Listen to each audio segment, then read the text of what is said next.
It's not your fault. You know whose fault it is? China's fault. That's whose fault it is. That's whose fault it is.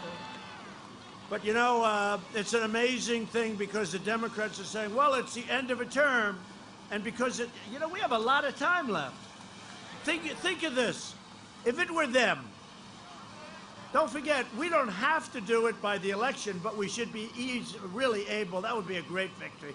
Going into the election with that biggest of all victories. You know, they say the biggest thing you can do is the appointment of judges, but especially the appointment of Supreme Court justices. That's the single biggest thing a president can do. Because it sets the tone of the country for 40 years, 50 years, I mean a long time. So we're going to be announcing somebody great. I just think that, you know, I just watched. The great thing about Air Force One, there are more televisions on that plane than any plane. They got them in every room, and you open up for a closet. You want a shirt. Let me open. Oh, there's a television. And I'm watching the Democrats saying how terrible it is that we're appointing. We have the right. We won the election, right? That we have the right. We won the election. And we have a lot of time.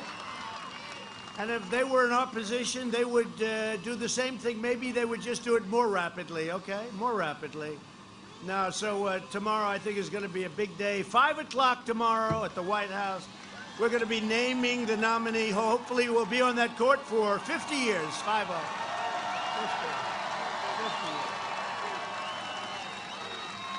years. Be on there for 50 years. The only thing I can tell you for sure is it will be a woman. Is that okay? Does anybody have any objections to that? Please raise your hand. A lot of cowards out there. Look at you men. I don't see how. There's not one man here that has the guts to raise your hand. Not one.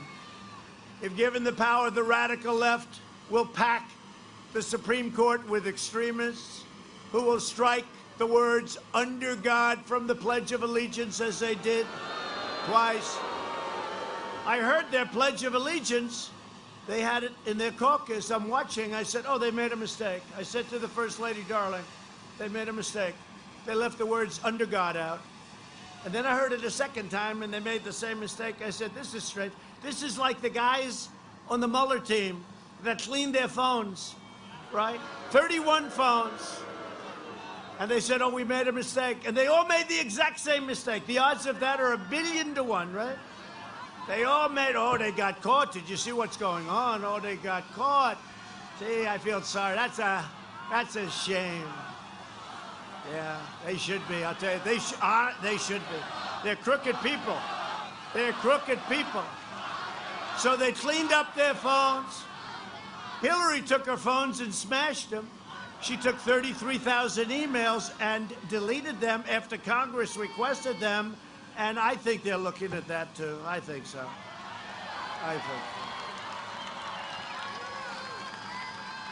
Can you imagine? I have a friend. He's very smart, rich guy, made a lot of money, but he's a very streetwise guy. He said, you know, you've been under investigation by these thieves, and they're smart. They just weren't smart when they all used the same exact method to clean their phone. That wasn't smart. You know, at least put it a little bit there. 31 different phones. Like, what is it, 21 people, 31 phones. But that's okay. That's okay. That's only illegal. But this friend of mine said, you know, they've gone through everything. They've gone through your taxes. They've gone through your financials. They've gone through everything.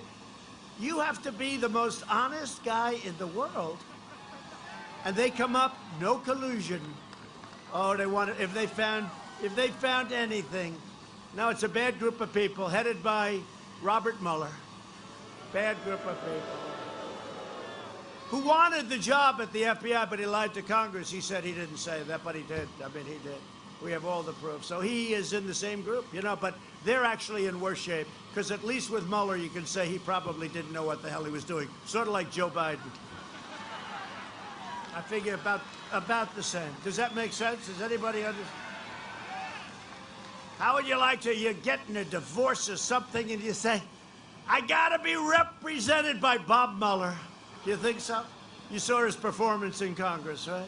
I want to be represented by Bob Mueller. No, it's the same thing. How can we have Joe Biden representing this country?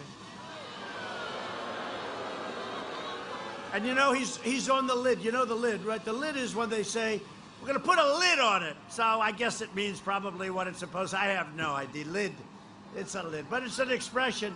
And every day, early in the morning, they say, Joe Biden, Sleepy Joe, he's put a lid on it. Sir, Biden has put a lid on it. What does that mean? That means he's not working today. This guy takes more days off. You have to have a president that's going to work his ass off in this country. You need energy. You need a very energetic president.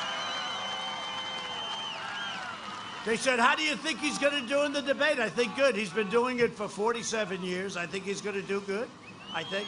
And one thing we know, if he does just okay, they're going to say, the fake news, they're going to say it was the single greatest debate performance in history. It was unbelievable. Far better than Winston Churchill in his prime. Winston Churchill was nothing compared to Sleepy Joe. So you know that. If he finishes the debate, which I think he will, and he might even do well, but if he does well, they're going to say it's the greatest debate, and they have it already written. They have a couple of scenarios. If he does really poorly, they're going to say he wasn't bad. He wasn't bad. If he does modestly well, like he did against Bernie, they were sort of even,